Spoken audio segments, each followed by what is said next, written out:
예, 오늘 또 예배 가운데 오신 여러분들 환영하고 축복합니다. 우리 옆에 분들 한번 인사 나누고 말씀 나눌까요? 환영합니다. 잘 오셨습니다. 사랑합니다. 예, 축복하면서 인사했으면 좋겠습니다. 예, 우리 주연자매 잘 기도해 준 것처럼 오늘이 우리 교회 생일이에요. 44주년.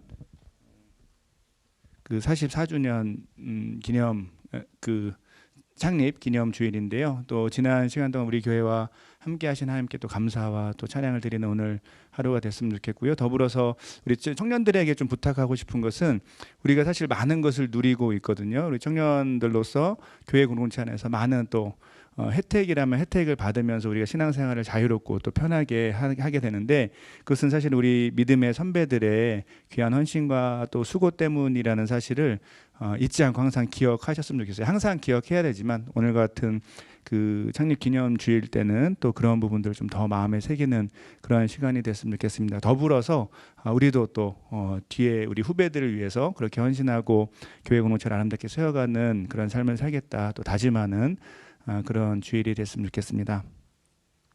오늘 함께 나눌 말씀은 마태복음 5장 9절 말씀인데요. 한 절이니까 우리 함께 한 목소리로 읽고 말씀 살펴보도록 하겠습니다. 마태복음 5장 9절입니다. 예, 우리 한 목소리로 읽겠습니다. 준비 시작. 화평하게 하는 자는 복이 있나니 하나님의 아들이라 일컬음을 받을 것이미요. 아멘. 예. 그럴 일이 없어야 하겠지만 운전을 하다 보면 아무래도 접촉 사고의 위험이 항상 있습니다. 접촉 사고라고 하면 사람이 이렇게 막 크게 다칠 정도는 아니더라도 차끼리 충돌이 있는 경우를 보통 말하죠. 물론 차 사고는 이 사람이 안 다치는 것이 가장 중요합니다. 하지만 이제 사람이 안 다치는 작은 접촉 사고라도 보통 운전을 하는 사람들에게는 아주 신경 쓰이는 일이 아닐 수 없죠. 그래서 보통 사고가 나면 사람들이 많이 언짢아 합니다. 특히 이제 자기 잘못이 없는데 사고가 났다 그러면 막 화가 나기도 하죠. 사고 처리를 하고 또 차량을 수리하는데 꽤 시간과 돈이 많이 들기 때문입니다. 여러분 이런 접촉 사고의 현장을 본 적이 있습니까?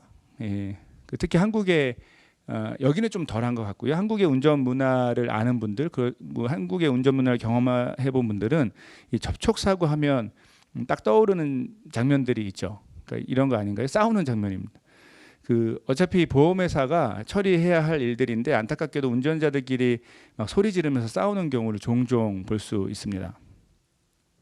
흔히 떠오르는 장면 이런 거죠. 이렇게 접촉 사고가 나면 잠시 뒤에 각자의 차에서 서로 운전자가 뒷목을 잡으면서 천천히 나옵니다. 이렇게 그러면서 상대방에게 뭐 운전을 뭐 그렇게 합니까?라고 손가락질하기도 하죠.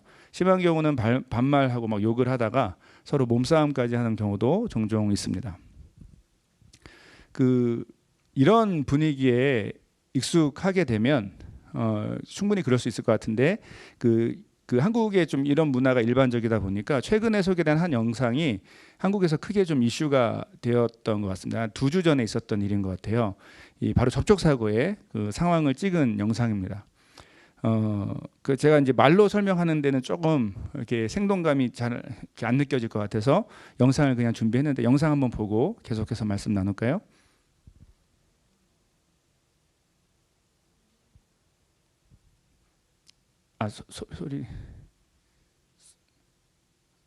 소리는 안 나오네요. 소리가 나와야 되는데. 예. 소리를 켤 줄 모르다고. 예. 소리를 들어야지 의미가 있는데. 예. 어떻게? 예. 그러면은 마이크라도 좀 대서. 예. 일단은 예. 그럼 제가 설명을 해드릴게요. 연기를 해야 될 것 같은데. 예. 이게 지금 차주 남편입니다. 남편. 그래서 설명하기 어려운데. 예. 대충 그냥 보시고요. 예, 제가 설명해 드릴게요. 대충 상황은 이래요.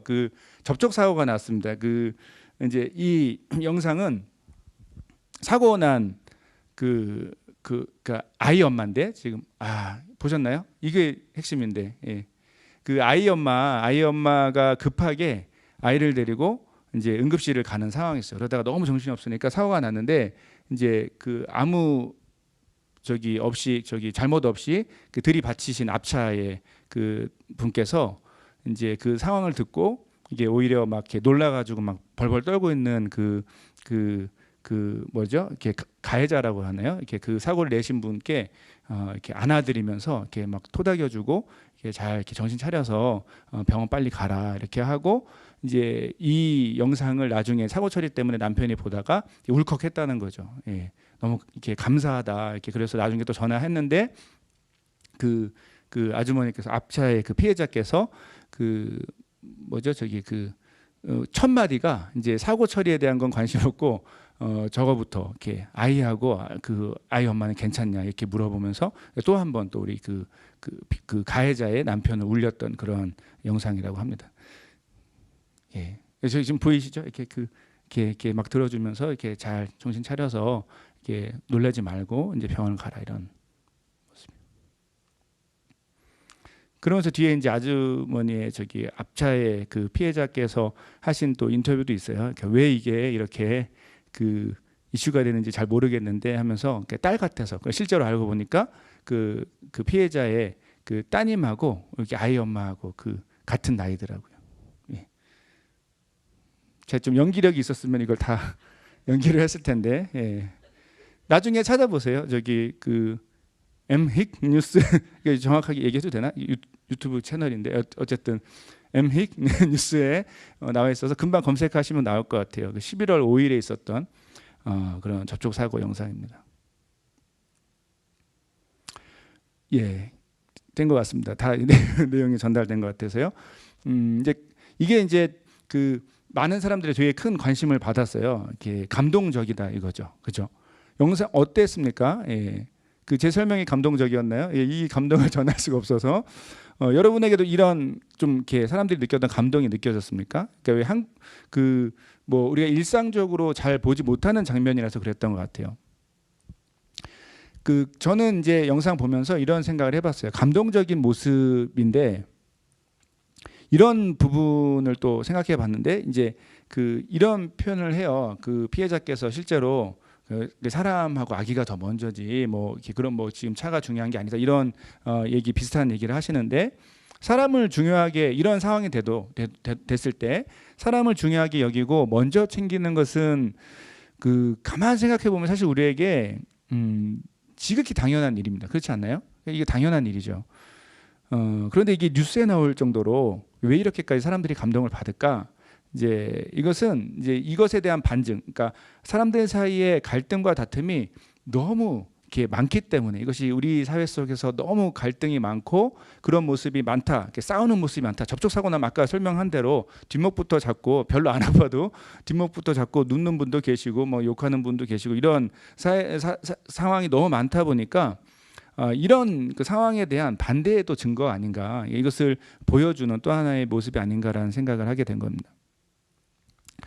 여러분 오늘 우리가 함께 나눌 주제 성령의 열매 가운데 세 번째 주제는 바로 화평입니다. 쉬운 말로 평화입니다. 청년 일부는 조금 더 익숙하실 것 같은데 우리는 이미 평화를 소유한 공동체죠. 이게 우리 또 셀러도 섬기고 있는데 우리 평화형제가 이번 주는 계속 제 이름이 나오네요. 이렇게 얘기하는데 맞습니다. 우리는 이렇게 평화를 소유한 공동체인데 어쨌든 이 주제가 사실 이 주제는 어쩌면 이런 생각을 해볼 수 있어요. 방금 나눈 것처럼 우리가 살아가는 세상에 이 아주 안타깝고 슬픈 상황을 이렇게 배경으로 한다는 거죠. 오늘 우리가 읽은 말씀도 그렇고 우리가 살펴보는 성령의 열매로서 평화란 주제는 사실은 이 세상에 아주 안타깝고 슬픈 상황을 배경으로 한다는 것을 기억해 볼 필요가 있습니다. 우리가 살아가는 이 세상에는 실제로 미움과 다툼, 싸움, 갈등과 전쟁이 지나치게 너무도 많이 벌어지고 있다는 것이죠. 이런 우리에게 오늘 본문을 비롯한 성경 하나님의 말씀은 하나님의 자녀들은 이 세상 가운데 이 평화를 회복하는 사람들로 부름을 받았다는 사실을 분명하게 강조하고 있습니다. 사람들은 누구나 평화를 원합니다. 그리고 세상의 평화를 유지하기 위해 항상 노력하고 있죠. 대표적으로 세계의 평화를 유지하기 위한 유엔과 같은 기관이 있습니다. 이와 같은 평화에 대한 갈망과 노력은 아주 당연한 일이고 우리 모두가 실제로 열심히 애를 써야 할 소중한 일인 것은 분명합니다.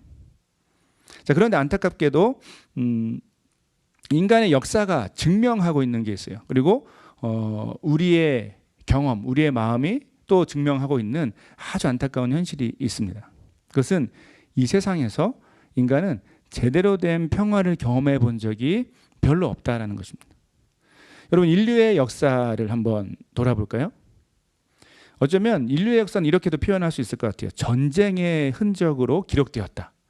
피해의 흔적으로 기록되었다라고 해도 틀린 말이 아닐 것 같습니다. 실제로 역사의 각 시대를 구분하는, 인문학 좀 관심 있으신 분들은 금방 아실 텐데 각각의 시대를 구분하는 중요한 그 포인트에는, 터닝 포인트에는 항상 큰 규모의 전쟁들이 그 포인트를 차지하고 있습니다. 역사를 예로 들면 이 사람들은 이 전쟁의 이야기가 굉장히 먼 옛날의 이야기로 생각을 해요.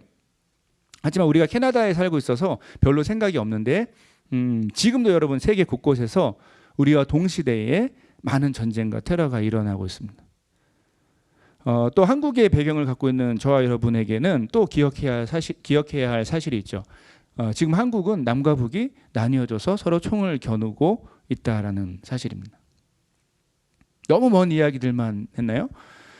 거창하게 나라나 역사를 이야기하지 않고도 우리 속마음만 살펴봐도 우리에게 평화가 참 멀리 있다라는 것을 느끼게 됩니다.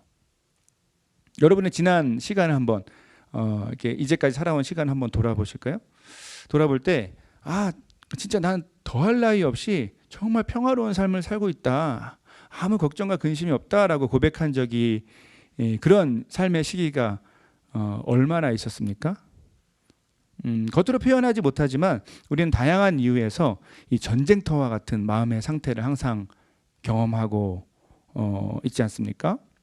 공부 때문에, 진로 때문에, 또 사회생활 하시는 분들은 경쟁 때문에, 그리고 사람들과의 이 부분이 제일 많은 것 같은데 사람들과의 관계 때문에, 갈등 때문에 우리는 다양한 이유에서 자주 마음이 조마조마하고 쉽게 무너지는 그런 삶을 사는 것 같습니다.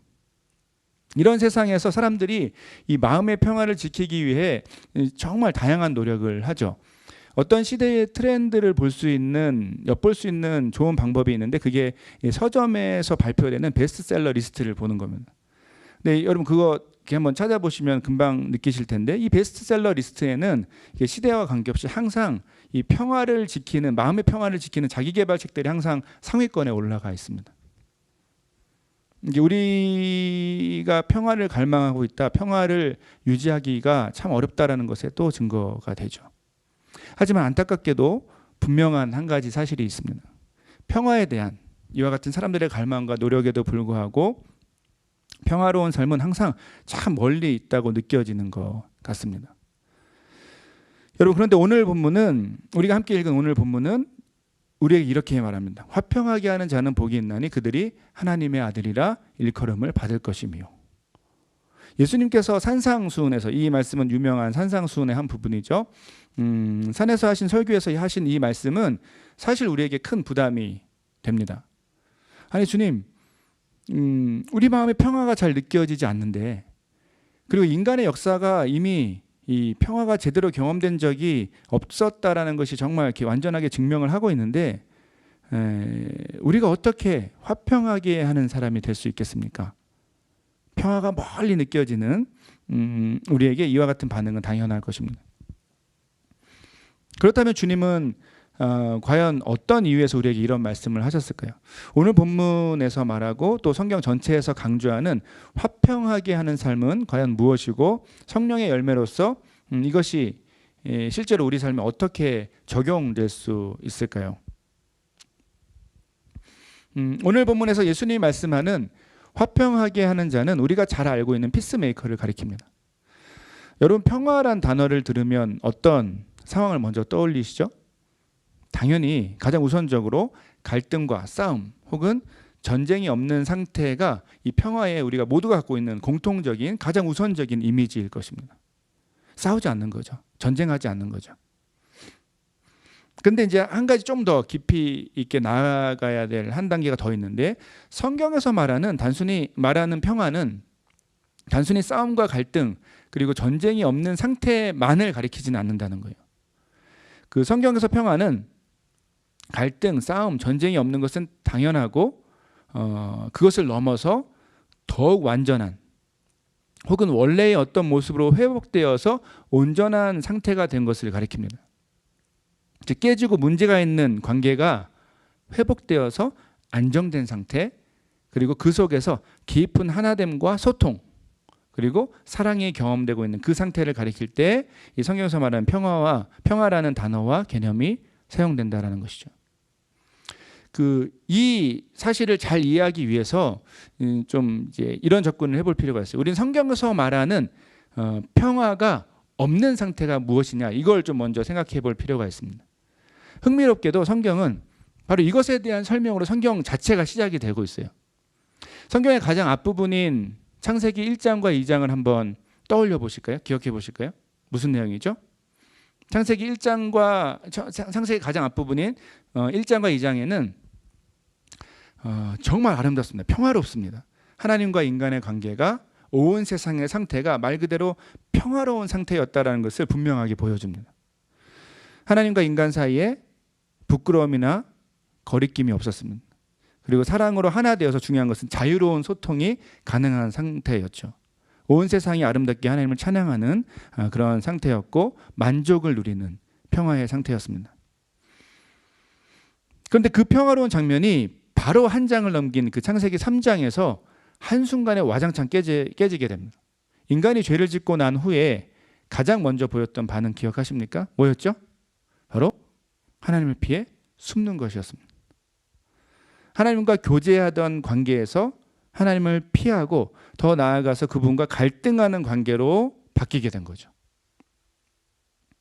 중요한 것은 이 비극이 거기서 하나님과의 갈등으로 끝나지 않았다라는 것입니다. 바로 이어지는 내용이 뭘 증명합니까? 하나님과 관계가 깨어진 인간은 즉각적으로 했던 일들이 뭐죠? 이제 서로를 향해서 비난하고 책임을 돌립니다. 실제로 창세기 3장에서 시작된 이 인간의 갈등은 바로 또 한 장 뒤에 4장에 이르러서 존속살인이라는 그 살인이라는 엄청난 결과까지 맺게 되죠. 이게 창세기 1, 2, 3, 4장에 나오는 내용입니다. 여러분, 이 내용이 바로 성경의 가장 앞부분의 내용입니다. 그리고 나서 이후에 성경의 많은 내용들이 어떤 내용입니까? 이렇게 시작된 성경은 이후로 이 평화가 깨어진, 평화가 없는 인간의 이 비참한 상황을 반복적으로 계속해서 보여줍니다. 하나님을 피해서 끊임없이 집단적으로 도망하는 인간들, 심지어 하나님께 주먹을 흔들고 하나님을 대적하는 인간들, 그 결과로 인간들이 서로 끊임없이 경쟁하고 갈등하고 미워하고 공격하고 무너뜨리는 그 상태, 그리고 수많은 전쟁의 기록들, 이 모습들이 실제로 성경의 대부분의 내용입니다. 이 모습들이 반복적으로 교차되면서 성경의 대부분의 장면을 가득 채우고 있습니다. 이런 점에서 성경은 분명히 이 평화라는 관점에서 평화의 렌즈로 충분히 한번 이해해 볼 수 있습니다. 가장 단순하게 설명하면 이런 것이죠. 세상에 왜 이렇게 평화가 없고 세상이 이렇게 전쟁터와 같은가? 그것의 이유는 분명하다. 바로 인간이 죄를 짓고 하나님을 떠나 하나님과 갈등하고 하나님을 대적하고 있기 때문이다. 그리고 이렇게 하나님과 갈등하는 인간은 피할 수 없이 다른 사람들과 갈등하며 경쟁하며 투쟁하며 살 수밖에 없다. 여러분, 이것이 성경이 진단하고 있는 저와 여러분의 상태, 우리가 살아가는 이 세상의 상태입니다. 성경의 관점이죠. 성경이 갖고 있는 세계관입니다. 성경이 우리에게 보여주는 세상을 이해하는 방식입니다. 자, 그런데 감사하게도 이 성경은 이 진단만 내리는 것에서 끝나지 않아요. 이것에 대한 처방, 즉 해결 방법까지 보여주고 있습니다. 그게 사실 성경의 가장 중요한 초점이죠. 조금 전에 설명한 내용처럼 이 평화가 없는 이 세상의 상황을 보여주는 것이 성경의 큰 한 부분이라면, 또 다른 한 부분이 무엇입니까? 그것은 이 평화가 회복될 수 있는 길을 보여주는 것에 이 성경의 중요한 목적과 초점이 있다라는 것입니다. 그렇다면 성경이 보여주는 그 회복의 길은 무엇이죠? 그 길이 바로 십자가를 통해 하나님과 우리 사이의 관계, 그리고 서로 적대시하면서 살 수밖에 없었던 인간들과 이 투쟁하며 살아갈 수밖에 없었던 이 세상의 관계를 회복하신 바로 예수 그리스도입니다. 이것이 성경의 결론이죠. 이 내용을 잘 요약하는 본문이 에베소서 2장의 말씀인데요. 에베소서 2장 14절에서 18절을 한번 읽어볼까요? 에베소서 2장 14절에서 18절입니다. 예. 한번 같이 읽겠습니다. 시작. 그는 우리의 화평이신지라 둘로 하나를 만드사 원수된 것 곧 중간에 막힌 담을 자기 육체로 하시고 법조문으로 된 계명의 율법을 폐하셨으니 이는 이 둘로 자기 안에서 한 세 사람을 지어 화평하게 하시고 또 십자가로 이 둘을 한 몸으로 하나님과 화목하게 하려 하심이라. 원수된 것을 십자가로 소멸하시고 또 오셔서 먼 데 있는 너희에게 평안을 전하시고 가까운 데 있는 자들에게 평안을 전하셨으니 이는 그로 말미암아 우리 둘이 한 성령 안에서 아버지께 나아감을 얻게 하려 하심이라. 아멘. 사도 바울은 이 예수 그리스도의 십자가의 은혜로 이제 두 가지 놀라운 일이 일어나게 되었다라고 감격스럽게 선포하고 설명합니다. 바로 원수처럼 지내던 하나님, 그리고 원수처럼 지내던 다른 사람들과 온 세상의 관계가 이제 회복될 수 있는 가능성이 열리게 되었다라는 것이죠. 이 일이 가능했던 것은 오직 예수 그리스도께서 이 갈등과 싸움의 한가운데로 들어오셔서 자신의 몸을 찢으심으로 이 평화를 이끌어내셨다라는 것입니다. 여러분, 이것이 복음의 중요한 결과입니다. 우리는 이 복음하면 복음을 좋아하는 이유를 이렇게만 생각해요. 죽어서 천국 갈 수 있게 되었다라는 것으로 생각합니다. 물론 그거 자체가 틀린 말은 아니지만 성경이 보여주는 감격스러운 복음, 성경이 선포하는 영광스러운 복음의 핵심은 그게 다가 아닙니다. 그것의 본질을 이렇게도 설명할 수 있을 것 같아요. 바로 평화의 회복입니다. 늘 전쟁터와 같은 상태 속에서, 그 상황 속에서 하나님과 갈등하고 하나님을 대적하고 하나님께 주먹을 흔들 수밖에 없었던, 하나님을 피해 도망할 수밖에 없었던, 그리고 또 다른 사람들과 경쟁하고 시기하고 늘 이렇게 비교하면서 이렇게 전쟁터와 같은 마음의 상태를 그런 상황을 경험할 수밖에 없었던 우리에게 이제 새로운 가능성이 열리게 되었다는 것. 여러분, 이것이 우리에게 약속된 복음의 중요한 은혜입니다. 이런 점에서 오늘 본문의 예수님의 말씀은 이런 점에서 바로 이 복음의 은혜 안에 들어오게 된 사람들에게 주어지는 놀랍고 영광스러운 부르심이 됩니다. 예수님이 오늘 말씀에서 화평하게 하는 자는 복이 있나니 그들이 하나님의 아들이라 일컬음을 받을 것이미요 라고 할 때 여기서 하나님의 아들이라고 일컬음을 받는다, 이런 좀 다르게 표현하면 하나님의 자녀로 불리게 된다라는 표현에 집중할 필요가 있습니다. 성경에는 이 표현이 꽤 자주 나와요. 누구누구의 아들이라는 표현을 가장 쉽게 이해할 수 있는 방법은 이 정체성입니다. 즉 화평하게 하는 삶은 하나님의 자녀를 구분하는 그들의 가장 중요한 특징이 된다는 것이죠. 그러니까 화평하게 하는 삶을 볼 때 이들이 하나님의 자녀, 하나님의 백성이라는 사실을 알 수 있게 된다는 것입니다. 이것은 거꾸로 참된 하나님의 자녀라면 그는 결국 화평하게 하는 삶, 평화를 이끄는 삶을 살게 된다라는 뜻이기도 하죠. 자, 그런데 여기서 중요한 것은 성경의 전체 흐름에서 아까 처음에 얘기했던 것처럼 평화는 단순히 갈등이나 싸움이 없는 상태만을 가리키는 것이 아니라는 점이죠. 오늘 본문과 성경에서 말하는 평화의 핵심은 하나님께서 온 세상을 창조하셨을 그 당시를 가리키고 있습니다. 즉 하나님께서 온 세상을 만드실 때 그분이 계획하시고 기대하셨던 관계의 모습, 그런 평화로운 삶의 모습, 세상의 모습이죠. 하나님과 풍성하고 아름다운 교제를 우리가 마음껏 누리게 되는 것, 출발점입니다. 또 인간은 서로 한 마음으로 그 하나님을 함께 예배하는 것, 그리고 서로를 깊이 사랑하고 섬기는 것, 돌보는 것, 더 나아가서 우리에게 맡겨주신 온 세상을 아름답게 보호하고 책임지고 다스리도록 그렇게 우리 각자에게 주어주신 그 각자의 삶의 부르심을 잘 살아내면서 이 세상을 아름답게 가꾸는 것. 여러분, 이 창조의 모습을 회복하는 것이 바로 화평하게 하는 것, 평화를 이끄는 삶이라고 할 수 있습니다. 중요한 것은 우리가 만약 예수 그리스도 안에서 하나님의 참된 자녀가 되었다라면 우리는 이런 삶을 살 수 있고, 더 나아가서 반드시 이 평화와 회복의 삶을 이끌어내는 그 삶을 열심히 살아내야 한다는 것이 바로 오늘 본문의 중요한 약속과 은혜, 또 부르심이 되는 것입니다. 사랑하는 여러분, 설교를 시작하면서 생각해보고 질문한 것처럼 우리가 사는 세상에서 평화는 참 멀리 있는 것 같습니다. 우리 마음은 늘 전쟁터와 같죠. 우리 각자가 고민하는 수많은 삶의 문제들이 있습니다. 그리고 하나님을 떠나서 죄의 유혹을 받으며 늘 흔들리는 그런 우리의 마음은 늘 복잡하고 자주 좌절하게 됩니다. 우리가 살아가는 사회 역시 경쟁과 갈등, 다툼으로 가득합니다. 사회생활 하시는 분들은 다 이미 많이 느끼실 것입니다. 지금도 세계 곳곳에서 실제 총알과 포탄이 날아다니는 전쟁이 일어나고 있습니다. 이 세상에서 평화를 찾고 누리는 것은 참 어려운 일처럼 보입니다.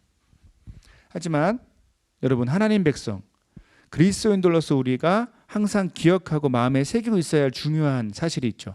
그것은 이 전쟁터와 같은 우리 삶과 이 세상 가운데 하나님은 우리에게 참된 평화를 먼저 그분과 누리게 하셨고, 이 세상 가운데 참된 평화가 회복되는 통로로 우리를 사용하기 원하신다는 사실입니다.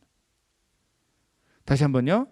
하나님은 우리에게 그분과 누리는 참된 평화를 먼저 약속하셨고 누리게 하셨고, 두 번째로 이 세상 가운데 참된 평화가 회복되는 통로로, 그 창조의 아름다운 모습을 회복하는 통로로 우리 각자 한 사람 한 사람을, 그분의 백성을 사용하기 원하신다는 것입니다.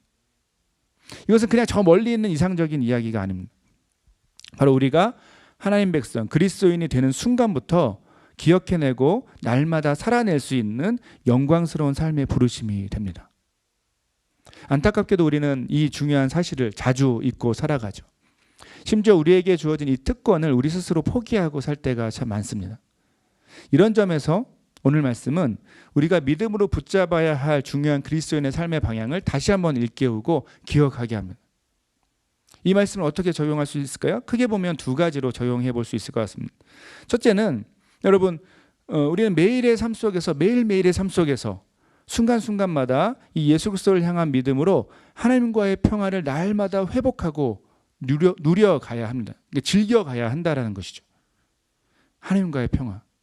우리 어떻게 하나님과의 평화를 누릴 수 있을까요? 여러분, 그 통로는 예수 그리스도의 그 십자가의 거룩한 사랑, 자신의 몸을 찢으셔서 우리가 하나님 앞에 나아가게 하신 그 사랑을 날마다 믿음으로 묵상하고 기억하고 붙잡는 것입니다. 그분의 대신 죽으신 그 사랑을 믿음으로 받아들이고 은혜 가운데 하나님께 담대하게 나아가는 것이죠. 하나님을 의지하는 것, 그분의 임재 가운데 나아가는 것에서 방해가 되는 것은 항상 죄의 문제입니다.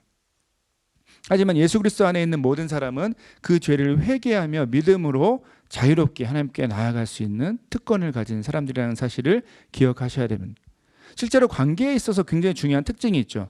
그것은 다른 사람들에게 감추는 것이 있을 때, 감추는 것이 특히 많을수록 관계에서 이 평화가 사라지게 된다는 것입니다. 하나님과의 관계에서 볼 때 이 설교 초반에 나온 이 창세기 3장의 사건이, 그 모습이 이것을 완전하게 증명합니다. 죄를 지은 그 인간의 모습은 어떻게 나타났습니까? 하나님을 피해 숨을 수밖에 없었다는 것이죠. 하지만 요한일서 1장 9절과 10절에서 선포하듯이 우리는 예수 그리스도 안에서 우리의 죄와 연약함을 고백하며 언제든지 하나님께 당당하게 나아갈 수 있습니다. 만일 우리가 우리 죄를 자백하면 그는 미쁘시고 의로우사 우리 죄를 사하시며 우리를 모든 불의에서 깨끗하게 하실 것이요, 만일 우리가 범죄하지 아니하였다 하면 하나님을 거짓말하는 이로 만드는 것이니 또한 그의 말씀이 우리 속에 있지 아니하니라. 여러분, 우리 삶이, 저와 여러분의 삶이 하나님 앞에서 투명할 때 우리는 비로소 하나님 앞에서, 하나님 안에서 자유로울 수 있고 참된 평화를 누릴 수 있다는 사실을 기억하시길 부탁드립니다. 우리 하나님을 떠나서 어디서도 진짜 평화를 찾을 수 없죠. 우리의 마음을 훈련하는 프로그램도 우리의 열심과 성실도, 세상의 그 어떤 재미있고 즐거운 일들도 결코 우리에게 영원한 만족이 될 수 없습니다. 하지만 하나님 안에서 누리는 참된 평안은 우리에게 진짜 소망이 됩니다.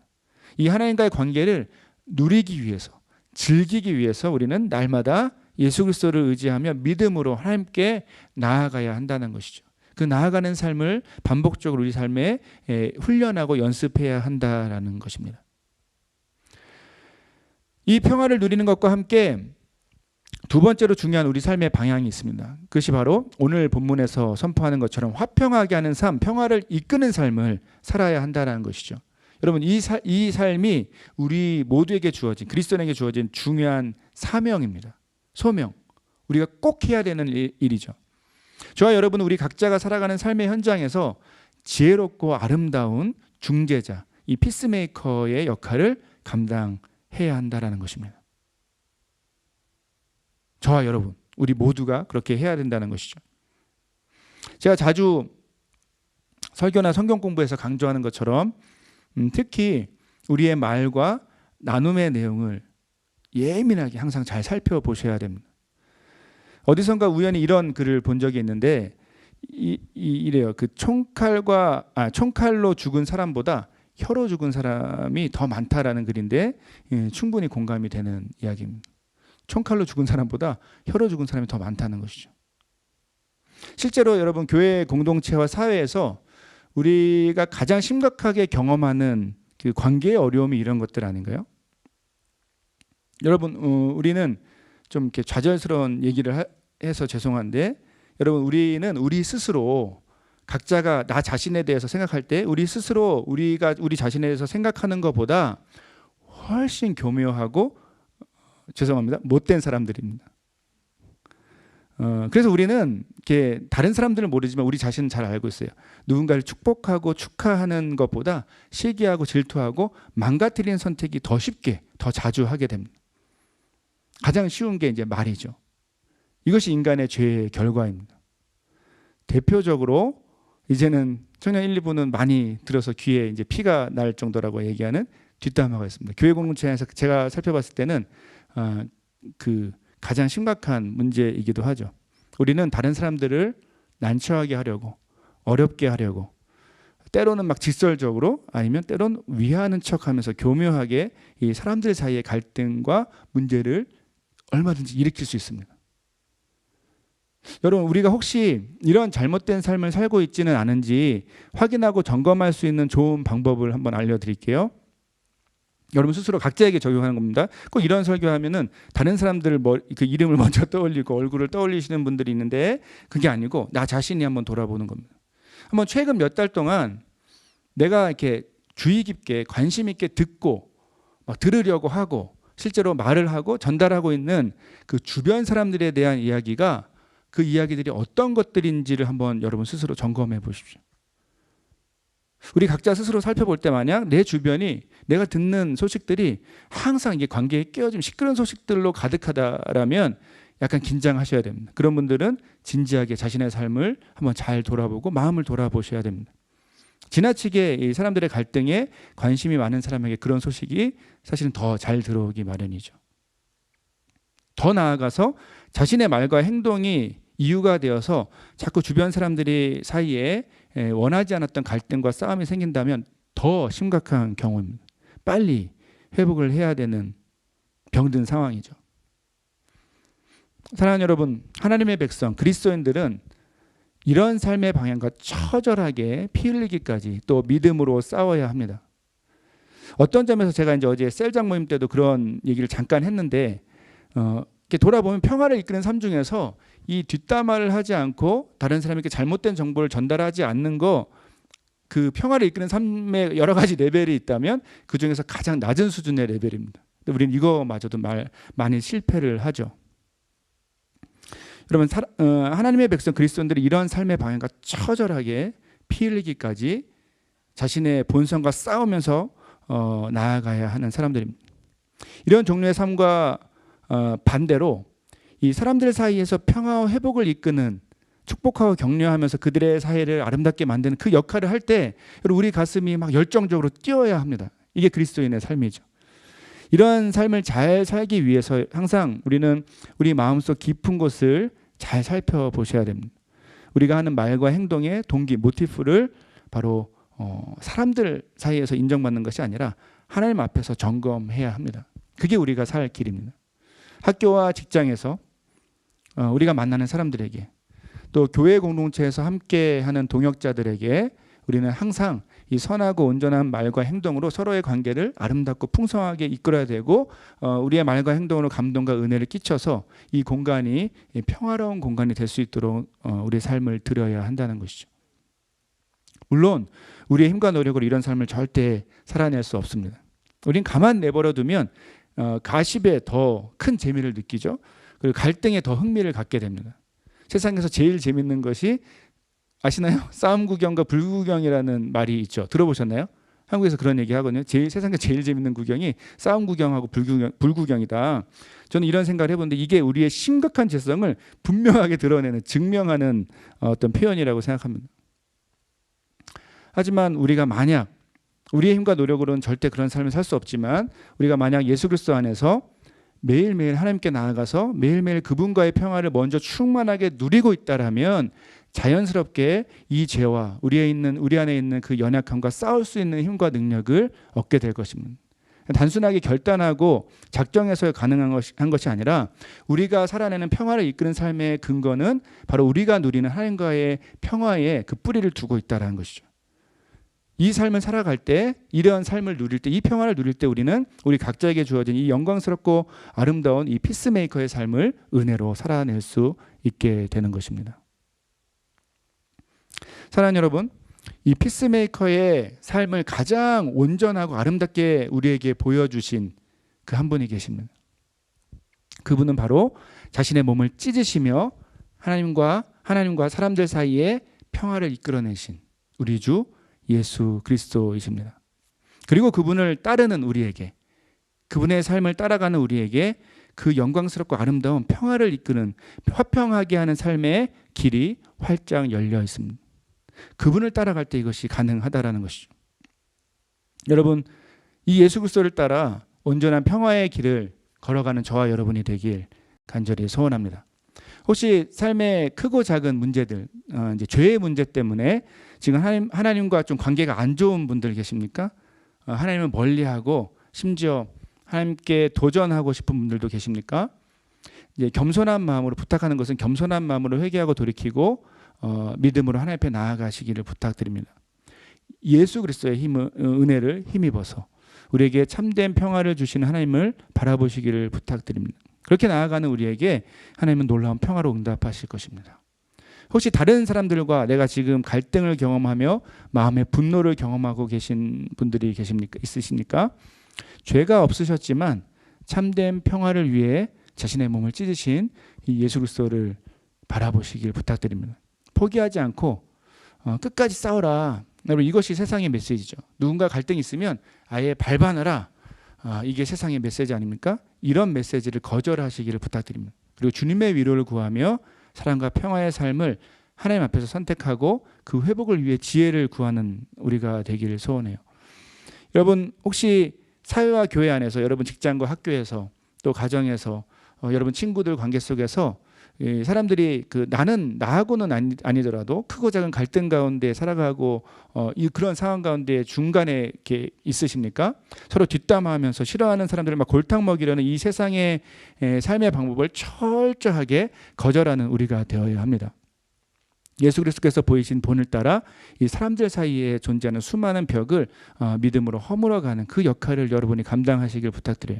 자, 그리고 세상에 깨지고 갈등하는 모든 곳에 전쟁의 상황 가운데, 테러의 상황 가운데 있는 이 온 세상, 신음하고 있는 세상 가운데 주님의 평화가 회복되도록 날마다 함께 기도하고, 그렇게 우리에게 주어진 삶의 자리에서 그렇게 소명을 살아내는, 일하는 우리의 삶이 되어야 할 것입니다. 화평하게 하는 자는 복이 있나니 그들이 하나님의 아들이라 일컬음을 받을 것이며, 주님은 이 영광스러운 부르심에 반응하는 그 한 사람을 지금도 찾고 계십니다. 말씀을 맺겠습니다. 여러분, 평화는 하나님의 백성 그리스도인들에게 약속된 아름다운 성령의 열매입니다. 이 열매가 우리 삶에 맺어질 것을 이 시간 좀 기대감으로 바라보시는 저와 여러분 되기를 소원해요. 그리고 우리에게 그 평화의 길을 보이신 예수 그리스도를 믿음으로 따라가서 이 깨지고 전쟁터와 같은 마음의 상태를 경험하고 있는 그 모든 사람들, 그 상황 가운데 우리의 삶이 드려져서 그렇게 주님의 평화를 회복하는 그런 우리의 삶이 되길 간절히 기대하고 축복합니다. 함께 찬양하고 기도하도록 하겠습니다.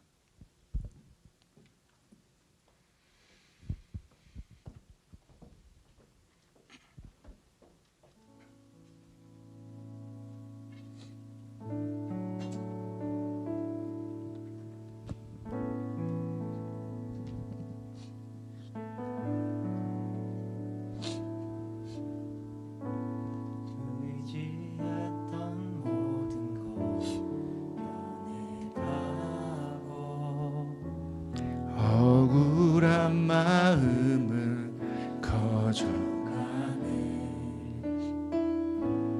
부끄러움 없이 살고 싶은 마음 주님 아시네. 모든 일을 선으로 이겨내고 죄의 유혹을 따르지 않네. 나를 구원하신 영원한 그 사랑, 그 진근에 날 붙드시네. 주어진 내 삶이 작게만 보여도 선하신 주 나를 이끄심 보내. 중심에 오시는 주님만 따르네. 날 택하신 주만 의지해.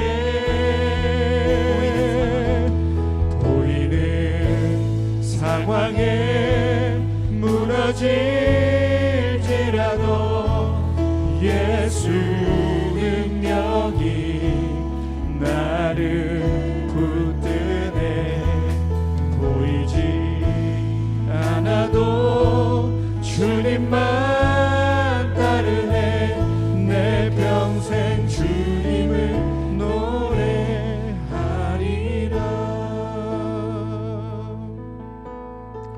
화평하게 하는 자는 복이 있나니 그들이 하나님의 아들이라 일컬음을 받을 것이며. 여러분, 평화는 하나님께서 온 세상을 창조하실 때 기대하셨던 가장 온전한 삶의 모습, 관계의 모습, 세상의 모습을 가리킵니다. 하나님과 평화를 누리고 즐기는 것이죠. 그리고 온 세상의 사랑 안에서 그분을 찬양하고 예배하는 삶을 주님은 우리에게 기대하십니다. 그 통로로 우리를 사용하기 원하세요. 이 부르심을 믿고 여러분, 이번 한 주간 또 남은 인생 가운데 풍성하고 온전한 이 평화의 삶을 살아가는, 이 평화를 누리고 이 평화를 이 땅 가운데 회복하는 삶을 살기를 우리 모두가 기대하고 소망하고 이렇게 우리 자신을 드리길 소원합니다.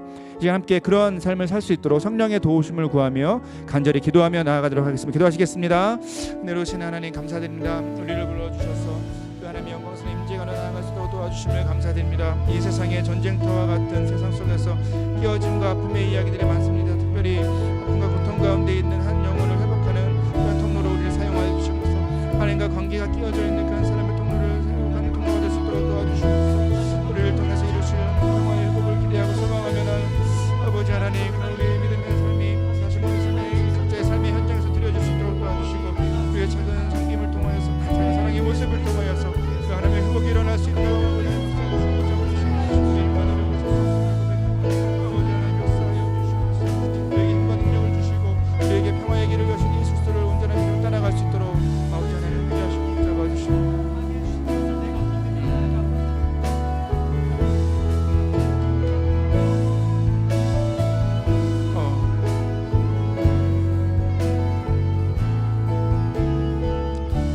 우리 한 가지 더 기도하도록 하겠습니다. 오늘은 아시는 것처럼 우리 교회의 설립, 창립 44주년을 기념하는 주일입니다. 오늘 특별히 우리 교회를 위해서 한번 기도할까요? 코로나 팬데믹에 어두운 터널을 지나왔고 지금도 지나고 있습니다. 그리고 이제 포스트 코로나 시대를 준비하는 우리 교회의 모습입니다. 시간 우리 교회가 이제까지 지켜주신 하나님의 은혜에 감사하며 또 앞으로의 우리 더욱 건강하고 역동적인 선교적 사명을 감당하도록 우리 교회를 축복하면서 좀 기도했으면 좋겠고요. 그 하나님의 회복의 일들 가운데 우리의 삶을 사용하여 주시옵소서. 우리가 더 교회를 사랑하고 주님의 일들을 하나님 나라를 위해서 헌신할 수 있도록 믿음을 주십시오. 함께 우리 자신을 올려드리면서 교회를 올려드리면서 한 번 더 기도하겠습니다. 기도하시겠습니다. 은혜로우신 하나님, 교회 설립을 기념하며 4주년을 기념하여 우리의 삶을 드리며 다시 믿음으로 헌신하며 나아갑니다. 아버지 하나님, 우리 교회를 통해서 행하신 놀라운 일들을 기억하며 하나님 그 우리의 믿음의 선배들의 귀한 수고와 사랑의 헌신을 기억합니다. 그 믿음의 본을 따라서 우리가 다시 한번 그 삶을 드리며 나아갈 수 있도록 주어진 내 삶이 작게만 보여도 선하신 주 나를 이끄신 분의 중심을 모시는 주님만 따르네. 날 택하신 주만 의지해. 우리는 상황에 무너질지라도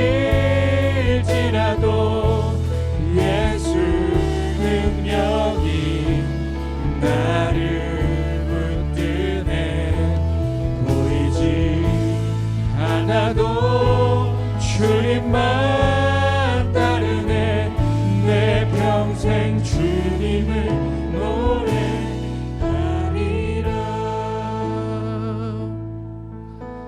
주님 감사합니다. 오늘 말씀처럼 또 성경의 증언처럼 우리에게 참된 평화의 길을 여신 예수 그리스도를 다시 한번 믿음으로 바라보고 의지합니다. 예수 그리스도를 믿음으로 바라보고 의지하며 날마다 하나님과의 평화를 누리는 우리 삶이 될 수 있도록 도우시고 붙잡아 주시옵소서. 그리고 이 깨어지고 상한 세상 가운데, 갈등과 전쟁이 가득한 세상 가운데 참된 평화의 통로가 되는 우리 삶이 되게 하여 주시옵소서. 하나님과의 관계가 깨어져서 또 사람들과의 관계 속에서 아파하는 많은 사람들에게 우리의 삶 자체와 또 우리의 존재가 참된 위로와 격려가 되게 하여 주시고, 우리의 섬김을 통해 그 깨지고 상한 모든 상황들이 회복될 수 있도록 이번 한 주간도 우리와 함께하여 주시고 우리의 삶을 사용하여 주시옵소서. 감사드리며 평화가 되시는 예수 그리스도의 이름으로 기도드립니다. 아멘.